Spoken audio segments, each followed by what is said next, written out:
Mark Stone there. Let's return to our top story now. Millions of people have taken to the streets around the world to campaign to get world leaders to tackle climate change. Sara Hayat is from Climate Action Now, Pakistan, and helped organise protests in Lahore. And she joins me now. Sara, hello. Thanks very much for being with us. Tell us about the protest there today. Hi, thanks for having me. The protest was remarkable. We haven't seen such a high turnout at a protest in Lahore in a while, I'd say. It was student-led. We mobilized university and school students, and we were happy to see they turned out. And we arranged proper security for them. And we had civil society members also join us. There was a very large group of small-scale farmers, because Pakistan's agriculture is set to suffer a lot because of climate change, already has started suffering. We also had doctors partake in the climate march today in Lahore due to a rise in dengue and malaria cases. Of course, climate change is increasing their spread, and a lot of respiratory problems. Smog is a huge issue in Lahore.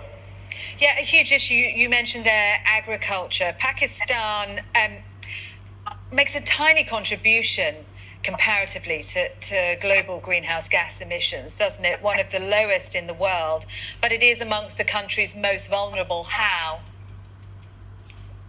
Well, because we have a very eclectic topography, so to speak. We've got the Himalayan glaciers in the north of the country, and they are melting at an unprecedented rate.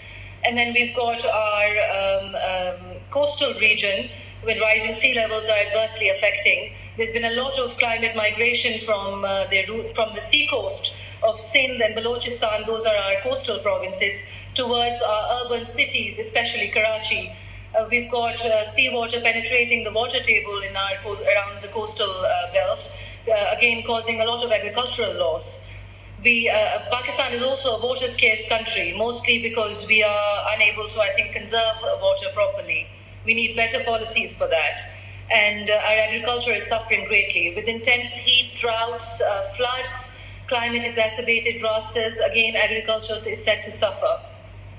But the fact that we are one of the least contributing countries to global warming, towards global warming, hasn't deterred Climate Action PK. In fact, our demands to the government, a charter of demand that we produced and gave to the Islamabad march, presented to the Minister of Climate Change, as well as the advisor to the Prime Minister for Climate Change, clearly stipulates that irrespective of our greenhouse gas emissions, we'd like stringent measures to be adopted to move away from a fossil fuel-based economy towards renewable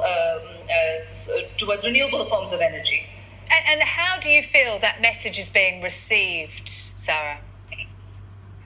I'd say our government has been responsive. We needed to get our NOCs and clearances in almost all cities.